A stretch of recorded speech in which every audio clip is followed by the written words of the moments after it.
Palais de justice d'Abidjan-Plateau. 27 agents de l'Autorité nationale de régulation du secteur de l'électricité de Côte d'Ivoire, ANARECI, convoqués devant les juges, non pas pour statuer sur un litige dans le secteur de l'électricité, mais plutôt pour prêter serment devant les juges. Je jure d'exercer ma fonction avec probité dans le strict respect des lois et règlements de la République de Côte d'Ivoire. À la fin de votre nom, vous devez la même loi et vous dites je le jure. Achille de Simon Allégile. Je le jure. Je le jure. L'acte engage ces 27 agents à servir avec loyauté dans le secteur de l'électricité, avec pour mission essentielle de s'enquérir et d'instruire les éventuels litiges entre consommateurs, opérateurs, concessionnaires et l'État. L'État, à la création de l'ANARECI, a conféré à cette entité un pouvoir de contrôle de l'application des règles, des règlements, des conventions signées par l'État. C'est un engagement qui est pris, bien sûr, donc devant l'État, devant le justiciable, et donc avec donc, toute entreprise, avec donc, tout le personnel, c'est pouvoir donc exercer cette mission conformément donc, à cet engagement. Quand nous allons aller sur le terrain, il faudrait d'abord faire preuve d'humilité et de probité, mais surtout de faire le contrôle dans le respect des textes. Ces obligations-là, comme l'a dit le juge, il nous revient de les mettre en œuvre afin d'être crédibles aux yeux de la nation sur les missions qui nous ont été confiées. Des cas de contestation, d'accusation de fraude, de facture, de sinistre indemnisation, des réclamations sur compteur. En 2020, l'ANARECI a enregistré un total de 237 recours avec un taux de résolution se situant à 49%.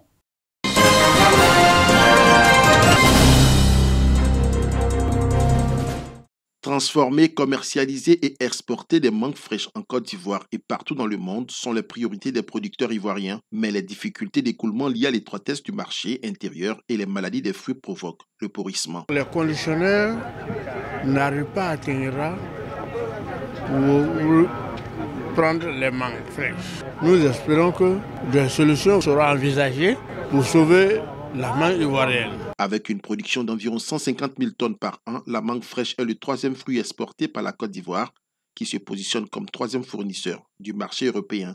Connaissant l'importance de la filière mangue dans le développement socio-économique du pays, plusieurs acteurs et experts réfléchissent à l'élaboration d'une nouvelle stratégie pour la transformation et la commercialisation de ce fruit. La filière mangue se porte bien, elle pourrait se porter mieux. C'est pour ça que dans tout ce que nous faisons, nous parlons de défis. C'est des défis qu'on doit relever tous les jours. Notre participation à cette conférence et notre présence aux côtés des producteurs de la mangue illustre l'engagement du gouvernement allemand à accompagner des secteurs qui créent de la richesse et de l'emploi, dans le but de contribuer à la lutte contre la pauvreté en Côte d'Ivoire et l'autonomisation des populations en milieu rural. Ce cadre d'échange autour du thème « Défis, opportunités, marchés et perspectives de la mangue fraîche et transformée en Côte d'Ivoire à l'horizon 2030 » va se tenir durant 2 jours dans la commune de Cocody à Abidjan.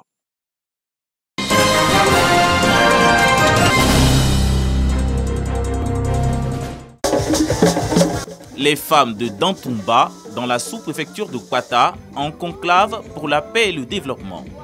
Les activités de l'association Tokia Corse, qui signifie en langue toura « mieux être ensemble », viennent à point nommé pour ces femmes du département de Biankouma.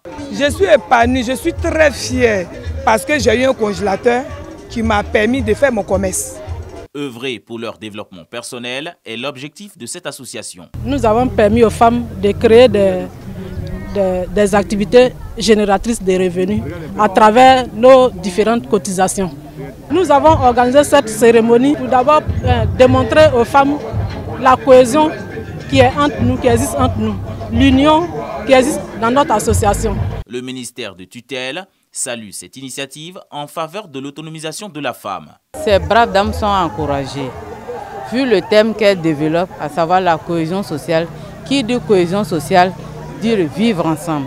Qui dit vivre ensemble dit la solidarité. De la cohésion sociale, on arrive à la solidarité. Je pense qu'elles sont à féliciter au plus haut niveau. Parce qu'elles sont dans la vision de l'État de Côte d'Ivoire.